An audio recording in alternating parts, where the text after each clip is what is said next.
Alternativa Sonora.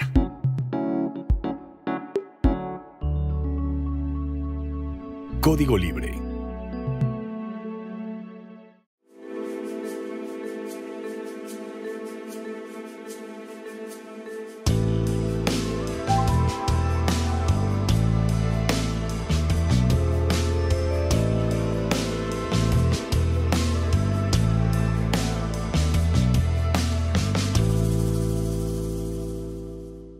¿Qué tal, amigos de Código Libre? Gracias por acompañarnos una semana más en Resiliencia en Línea. Bueno, el asunto está candente en el mundo.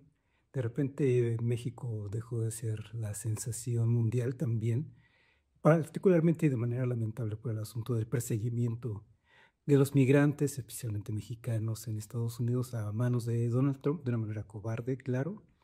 Y ahora se centra en el asunto de el conflicto entre Irán e Israel. Y vamos a platicar sobre ello en un momento más. Vamos a platicar antes sobre otro par de temas y después llegamos al asunto de Israel, que tiene que ver también con la primera parte. La primera parte es también el asunto de ver a Donald Trump interesado en su desfile militar este pasado sábado 14 de junio, que además coincidió con su cumpleaños, número 79, casi los 80 años del señor, y tiene aires, como ya nos damos cuenta, de dictador. Si nos damos cuenta de algo es que no le interesa pasar a la historia como un demócrata. Nunca le ha interesado eso, me parece, nunca. Sino pasar como un tirano, como un dictador. Y quizá en su imaginario ese sea aún más memorable, aún sea siendo un dictador. Él se pretende ser dictador en el mundo, la verdad es que no lo va a lograr como no lo ha logrado hasta ahora. No ha cimentado las bases para ello. Un dictador regional, eso puede ser, pero Estados Unidos siempre lo ha sido, nada más que ahora con Estados Unidos al frente de Donald Trump, pues es de una manera abierta, cínica. Con los líderes anteriores era de una manera velada, sin que se manchara su honor demócrata, hablando del país y hablando de los presidentes de Estados Unidos. Y ese señor no tiene pudor en que se le vea así como un dictador en la región, como un dictador en su país, y quiso tener su desfile militar pues al puro estilo de las, si se puede decir, bueno, iba a decir dictaduras, pero no al estilo de los regímenes autoritarios en el mundo, dígase Corea del Norte. China tiene unos desfiles espectaculares también, desfiles militares, y nada tuvo que ver con el desfile que tuvo Donald Trump, que la verdad es que sí fue desangelado. Tan solo en la asistencia, las gradas se veían vacías. En transmisiones en vivo, ciertas cadenas manejaban close-off, digamos, imágenes cerradas para que no se vieran las gradas vacías, pero ya a través, como saben ustedes, de las redes sociales empezaron a ver precisamente gradas vacías. Alrededor de 250,000 personas acompañaron a Donald Trump y su desfile. Sabemos que Estados Unidos tiene una gran simpatía por andar declarando la guerra en todo el mundo con aquellos países débiles y desde luego también protegiendo su propia hegemonía, y si eso lo llega a involucrar con potencias militares más fuertes, lo va a intentar hacer. Ya no lo va a hacer con otras potencias realmente importantes como Rusia, con la misma China. Ya lo hemos comentado, pero por ahora quiso un desfile al más por estilo de un régimen autoritario. Quiso ver entonces a un ejército sometido a su autoridad y con ello un pueblo sometido a su autoridad. Esto lo aprovechó muy bien, me parece, Israel, o una de dos, o lo aprovechó muy bien Israel, o bien los dos líderes, Donald Trump y Benjamin Netanyahu, primer ministro de Israel, así lo pensaron. ¿A qué me refiero?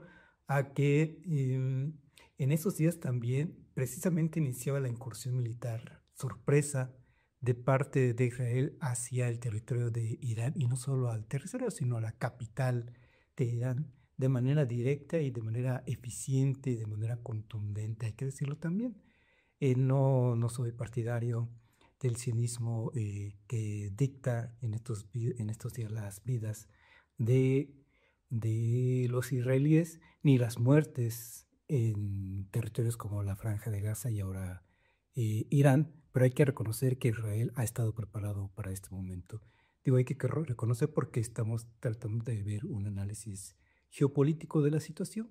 Y si digo que aprovechó el momento Israel o Benjamin Netanyahu, es porque sabiendo que venía ese desfile para Donald Trump, para el ego de Donald Trump, dijo, este es el momento, ahora tiene su ego muy inflado, se siente el dictador de América y vamos a ver si se faja los pantalones, digámoslo así, y es consecuente. Entonces, ¿cómo podría ser consecuente? Está en plena festejo militarista, Donald Trump, y en eso Benjamin Netanyahu o Israel le tienden la mesa a Donald Trump y le dicen, mira, amigo, vente para acá. Acá tenemos pues unas cheves y tenemos un país por gobernar, por dominar, por invadir, por atacar vía aérea. Vente para acá, acá se va a poner bueno. Para entonces ya estamos el día lunes de la cumbre del G7, el grupo de los 7 potencias más importantes del mundo, incluido Estados Unidos, desde luego, y en el que Juan fue invitado, a manera de invitado nada más, México, con la presidenta Claudia Sheinbaum, y Donald Trump, por esta llamada, dijo, caray, esto me gusta. Y entonces corrió a la convocatoria que le lanza Israel indirectamente, ¿verdad? Y entonces abandonó la reunión del G7 eh, y se fue al comando a la toma de mando de su comando militar en Estados Unidos, diciendo que tenía que atender asuntos importantes. Y desde luego este es un asunto importante porque también en estos días Israel estaba interesado en matar directamente al ayatolá de Irán y acabar con ello la cabeza de una vez por todas de Irán. ¿Va a poder o no? Y Estados Unidos y le interesa o no, eso es justamente a lo que fue mandado ese personaje em, señalado por Dios, electo por Dios, al cual le salvó la vida para que tomara decisiones como esta. Y ahí va Donald Trump de regreso a su país a tomar esas decisiones. Y desde luego no se quiere quedar fuera de la fiesta, llegó a la mesa servida, está ahí, se va a servir, se van a servir los platos fuertes, están con los entremeses y el mismo Donald Trump presume que ya tiene identificado la ubicación del ayatolá, del máximo líder iraní, y que se rindan sin poner obstáculo alguno. Ante que se rindan, ¿ante quién? Pues sí, hasta ante Israel, pero también ante el mundo occidental. Y digo mundo occidental porque tenemos a una Alemania que primero criticaba precisamente a Benjamin Netanyahu por el genocidio que está llevando a cabo en Gaza y ahora le aplauden diciendo que Israel está haciendo el trabajo sucio de Occidente, de los países de Occidente, que Irán no debe de tener una bomba atómica. Se supone que esa es la preocupación no solo de Israel, sino del mundo occidental, y en ese mundo occidental, entre otros, está Alemania y está Estados Unidos. Y entonces están convocando precisamente a un llamado patriótico y de salvación de la humanidad occidental, claro, de la humanidad blanca, claro, en contra del enemigo. El enemigo, pues suele ser, como vemos en las películas, suele ser aquel que es moreno, o que es árabe, o que es japonés, ahora que es chino, en fin, no los blancos occidentales. Bueno, regresamos en unos momentos más al asunto de Israel, regresamos al asunto el asunto de Donald Trump, pero se le abolló su fiesta militar, su fiesta de dictador, porque pues al mismo tiempo hubo una llamada a protestar precisamente en Estados Unidos bajo un movimiento llamado No Reyes, y resulta que tuvo una convocatoria con éxito, fue una convocatoria con éxito porque se manifestaron en cerca de 2,000 ciudades estadounidenses con alrededor de entre 3.5 y 5 millones de personas manifestándose en contra de las medidas de Donald Trump, precisamente a algo que alude el nombre de este movimiento, no reyes, no queremos reyes, ni en Estados Unidos, ni precisamente en el resto del mundo. No queremos, bueno, dijeron no reyes, pero pues no queremos dictadores, o yo le agregaría, no queremos dictadores. a fin de cuentas se le apoyó la corona con esos movimientos. Donald Trump quiso ser una vez más arrogante, diciendo que va a movilizar a las fuerzas del ICE para que sigan deportando de manera masiva a los migrantes. Y en fin, sigue con esa retórica, pero la verdad es que si algo convocó Donald Trump para este sábado pasado fue precisamente a que salieran a las calles, pero a protestar, no a que se sumaran a su fiesta, que debió para él haber sido una fiesta nacional. Al contrario, fue una protesta nacional convocada por el propio Donald Trump. Entonces seguimos en lo que ya hemos analizado antes. Donald Trump no ha movido un ápice el estado actual de Estados Unidos. Sí es una potencia, sí es una potencia militar, sí es una potencia que puede atacar de manera importante y agredir de manera importante a países fuertes como Irán, pero no ha movido un ápice su estatus internacional, en donde no es la hegemonía más en el mundo. Esa hegemonía está en disputa y vamos a ver en los próximos años quién se quede con esa hegemonía. Pero ya no es Estados Unidos, ni mucho menos por alguien que no es consistente con sus tomas de decisiones. Desde luego le encantaría participar en una invasión hacia Irán. Vamos a ver si eso sucede. No se quiere quedar con las ganas. Y desde luego hay un sector importante de Estados Unidos que apoyaría una intervención de Estados Unidos e Irán, porque es un enemigo favorito históricamente y porque Estados Unidos tiene esa naturaleza. Vamos a ver. No sería extraño. Y fuera el presidente en funciones en Estados Unidos, ese presidente tampoco dudaría en participar. En estos momentos, Israel le puso la mesa servida a Donald Trump. Y encantado. Bueno, respecto del asunto de Israel, hay que reconocer entonces que es un país, sí, que está llevando al frente un genocidio, el cual hay que seguir condenando siempre que se pueda. Ese genocidio debe acabar en contra de los palestinos, porque a pesar de que está en estos momentos con el frente abierto hacia Irán, también lo tiene abierto ese genocidio hacia la Franja de Gaza. Todos los días al día de hoy están muriendo gazatíes. Ayer fue una jornada también muy dura de pérdidas humanas en la Franja de Gaza de parte de los palestinos. Israel entonces está en ese negocio y está también entonces, está en un papel, es la parte que me llama la atención, en un papel de generar su propio imperio regional. Es que una cosa es decir lo que están diciendo, tenemos el derecho a defendernos. Otra cosa es tratar de ser una potencia económica, militar, claro, para defenderse a sí mismos. Y también, hay que decirlo también, defenderse de las agresiones que han tenido desde que se fundó como Estado israelí, debido precisamente a las agresiones de los países árabes de esta zona.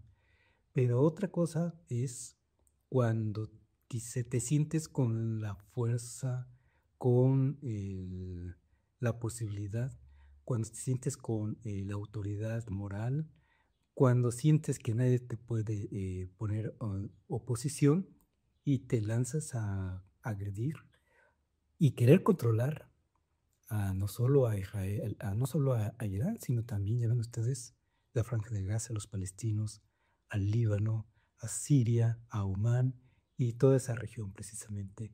Y ya lo dice también, sin ambajes, dice, lo que queremos ahora, y es muy atractivo para ellos, queremos acabar con el régimen político de Irán, ni nada más ni nada menos.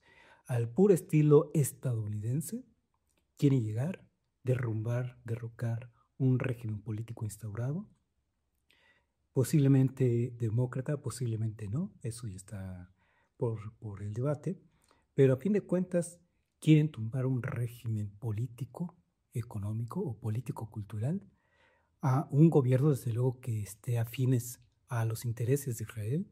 Eso es lo que ha hecho Estados Unidos desde que es una hegemonía finalizada la Segunda Guerra Mundial, y eso es intentar ser un país imperialista.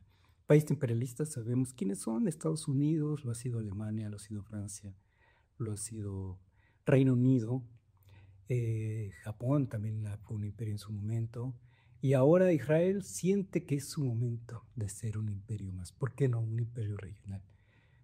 Por ahora es el amigo, el aliado del Occidente.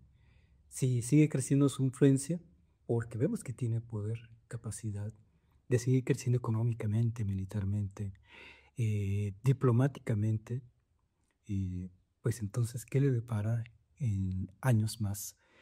Y pues va encaminado a volverse una potencia más, pero ya no solo regional, sino y una intención de tener una influencia regional de las características del imperio, como lo hemos hecho con estos otros imperios, dominando y haciendo la voluntad de lo que les plazca, poniendo o quitando líderes políticos al interior de las naciones. Esa es su intención ahora, tal parece. Se está estrenando con esa disposición ahora con Irán y vamos a ver si le resulta. De resultarse, bueno, pues para los israelitas, muy bien. Esa parte, pues la tenemos que reconocer, la parte de que eh, vivieron años preparándose a partir de que fueron declarados Estado-nación, un Estado más en el globo. Eh, yo diría, se aprovecharon también de la nobleza, como diría el Chapulín Colorado, del mundo que los vio eh, como los vio como las víctimas de la guerra mundial o como las víctimas del régimen nazi y les tendieron la mano en todo el mundo, se aprovecharon y de volverte a ser víctimas se volvieron victimarios. Hoy en día son victimarios y han tenido éxito en todas sus incursiones militares, hay que reconocerlo también. Se animó a invadir Siria en su momento, no hace mucho, me parece que diciembre, cuando derrocan al régimen de al-Assad, si no mal recuerdo, el líder de Siria en ese momento, que fue derrocado. Y no es que Israel haya atacado las fuerzas de este personaje, sino que una vez que la milicia en contra de este pues, supuesto dictador cayó, pues entonces ahora sí Israel fue y atacó directamente esas bases militares, esa infraestructura importante de Siria, para que los rebeldes que ahora ocuparían el poder en Siria no tuvieran control ni poder militar que pudieran afectar los intereses de Israel. Han tenido éxito, me parece, y muy lamentable en la Franja de Gaza, en Líbano, y ahora tal parece que están teniendo éxito en la incursión hacia Irán. Dicen que tiene el control del espacio aéreo de Irán, dicen que tiene ubicado al líder y dicen muchas cosas. Por su parte, Irán, ya vemos lo que comenta, hoy mismo está anunciando este líder ayatollah que comienza ahora sí, pues los cocolazos, digamos, ¿no? Ahora sí la campaña, la batalla campal es lo que estaría diciendo este personaje. Vamos a ver qué tanto resiste Irán. Resistir para darle batalla a Israel, posiblemente. Resistir para enfrentar una guerra abierta en contra de Estados Unidos, eso difícilmente, eso ya no. Y lo hemos visto con otras experiencias con otras economías también fuertes, como lo fue Irak en su momento. En el 91 y 2003, aparentemente un país fuerte económicamente y militarmente, pero no fue pieza para el poder militar de Estados Unidos. Y ese es el plan B de Benjamin Netanyahu o de Israel, que si los recursos militares no le dan a Israel para dominar a Irán, pues que entre precisamente Estados Unidos a apoyar esa guerra. Y justamente para eso invitaron a Donald Trump. Ahora le están diciendo, mira compa, acá está, sírvete y que no te tiemble la mano. Y Donald Trump está ansioso de ello, de mostrarse, culminar su carrera política con ello, coronar su carrera política y de dictador con ello. Vamos a ver a fin de cuentas qué es lo que resulta al respecto. Estaremos atentos y a fin de cuentas es lamentable porque lo que hay de por medio son pérdidas humanas y es pérdida de la estabilidad regional, con ello la pérdida de la estabilidad mundial, porque tiene que ver, como ustedes saben, con lo que implique en venta, compra de petróleo, en el precio del petróleo y otras cosas que puede implicar diplomáticamente hablando. Lamentable, no deja de ser lamentable. Mientras tanto, también llama la atención cómo es que Israel también ha tenido sus afectaciones en su territorio, pero no sabemos mucho qué está pasando ahí, porque el régimen de Israel o de Benjamin Netanyahu, si vamos a dictadores también, vamos a llamar el régimen de Israel, el régimen sionista, pues también tiene en sus momentos una prohibición a los medios de comunicación asentados en Israel que comuniquen cualquier cosa que esté sucediendo en Israel. Lo consideran información sensible y no quieren que salga. Le preguntaban a una periodista sentada en Israel que si es verdad que que si Irán atacó la base o la sede de la agencia de inteligencia de Israel, y dijo, mira, aunque lo supieran, no podría decirlo porque tengo prohibido hablar de ello. Pero no lo sé, dice, para curarse en salud a fin de cuentas. Entonces no vamos a saber, a fin de cuentas, realmente las dimensiones de los impactos que ha tenido el territorio de Israel por esta confrontación militar, que todavía no es una guerra abierta, todavía no declarada, pero sí es una confrontación, o es, en los hechos es una guerra, es una confrontación militar donde ya ha habido afectaciones importantes en ambos países, según parece, porque es la narrativa de Occidente, según parece, en donde Israel ha estado atacando con más fuerza al el territorio de Irán. Bueno, eso por la parte internacional. Déjenme cerrar estos comentarios para que no se alargue mucho con México. ¿Qué está pasando en México? Bueno, sabemos que causó mucha expectativa el encuentro de Donald Trump y Claudia Sheinbaum. No sucedió, simplemente no sucedió, ya no hay nada que comentar, mucho que especular, pero nada concreto que comentar. No se dio. Mientras tanto, la agenda mexicana sigue su curso en México. Mientras tanto, la relación México-Estados Unidos por ahora está tranquilo porque Donald Trump está ocupado en otras cosas y posiblemente se ocupe en una guerra. ¿Y qué creen también, por cierto? Durante la Segunda Guerra Mundial, Estados Unidos necesitó de los mexicanos, de México, para producir lo que Estados Unidos no podía producir. Ocupado Estados Unidos en menesteres como una guerra, pues sigue ocupando de México y de los mexicanos. Así que pues va a seguir necesitando de los migrantes asentados en Estados Unidos, por mucho que los maltrate, va a seguir asentándolos. Y hay que seguir manifestando nuestra solidaridad hacia los migrantes que están siendo agredidos por el Estado de Estados Unidos. Que por lo que vemos, la sociedad salió este sábado a apoyar su rechazo a esas medidas. Por lo menos 5 millones salieron a manifestarlo. Eso no quiere decir que es la totalidad de quienes rechazan esas medidas, son más. De hecho, la popularidad de Donald Trump baja y baja. Quienes aprueban sus medidas antimigrantes, 16%. Quienes aprueban las agresiones que ha tenido con respecto a México, el 6%. En fin, no les gusta a la sociedad norteamericana lo que está haciendo ese presidente, por no decir su presidente entonces, porque no hay legitimidad. Con esas proporciones, pues no hay legitimidad alguna en su toma de posesión y más bien salen a protestar y más bien lo que tiene que hacer Donald Trump es reprimir esas protestas, reprimir con la policía y mandar a la Guardia Nacional y mandar a marines para que repriman esas manifestaciones que protestan en contra de sus decisiones. Bueno, el caso de México entonces me llama la atención, entre otras cosas, ya para cerrar, lo que sucedió en este fin de semana también. Finalmente el INE, el Instituto Nacional Electoral, dio las constancias de mayoría a los jueces, magistrados y ministros electos, particularmente a los ministros, a los nuevos ministros, a los que entrarán en funciones a partir del 1 de septiembre. Y me parece que fue una ceremonia emotiva por dos razones y dos razones importantes, poderosas. Primero, que como lo hemos dicho en el programa pasado o programas pasados, se rompe la hegemonía de la élite privilegiada del Poder Judicial y llega precisamente a un nuevo Poder Judicial, pues hay que decirlo, emanado del pueblo, con figuras nuevas. Y la representación más visible es el que será el nuevo presidente de la Suprema Corte de Justicia, de indígena, a fin de cuentas indígena, Hugo Aguilar, que será el nuevo líder y el nuevo dirigente, el nuevo presidente de la Suprema Corte de Justicia.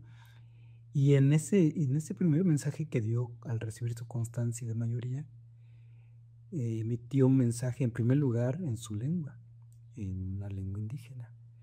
Después ya en castellano, en un castellano muy, muy bien entendido.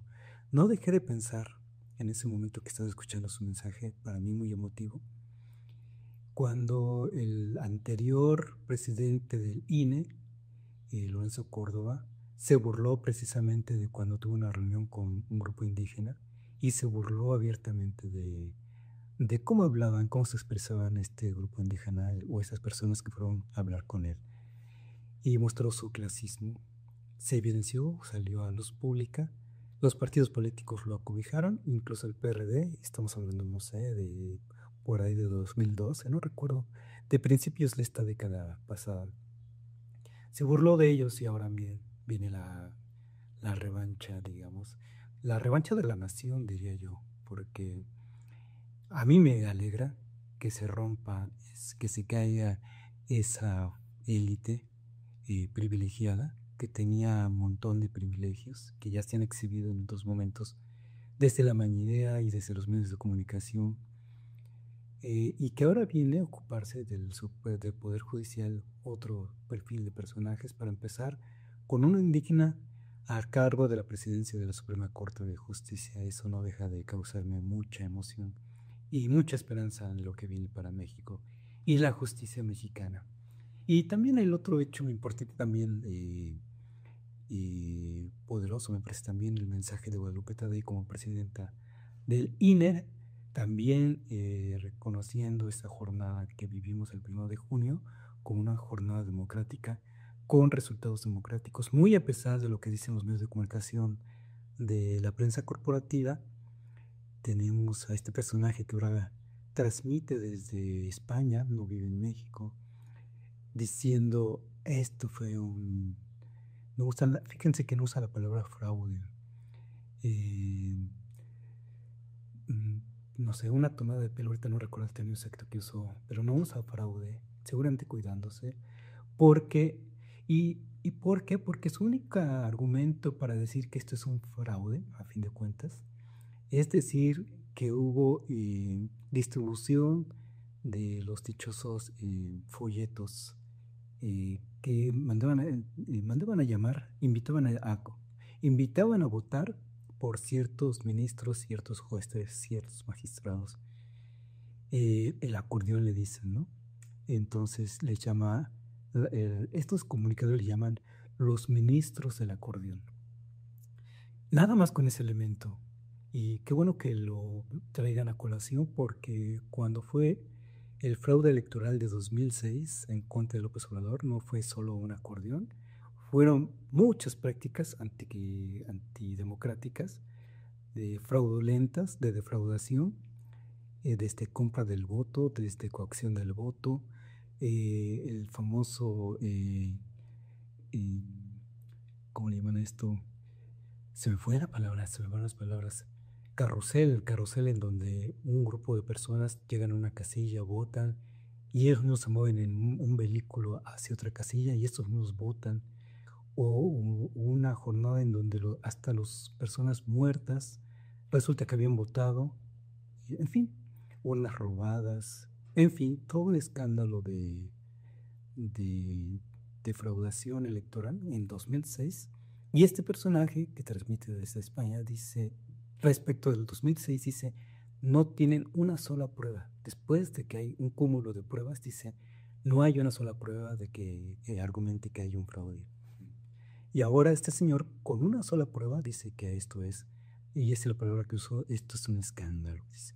Bueno, qué bueno que le parezca un escándalo, y qué bueno que por la boca muera el pez. Bueno, vamos a terminar porque tratamos de que esto sea no más de 30 minutos. Terminamos y les agradezco mucho su acompañamiento en estas cápsulas, en estos capítulos. Le agradezco mucho siempre a Felipe, a Carla, a Gerardo, que nos permiten llegar y dar nuestros puntos de vista que solo corresponden a mi persona, a Resiliencia en Línea, y no corresponden a lo que piense el resto de colaboradores de Código Libre. Muchas gracias y nos vemos la próxima.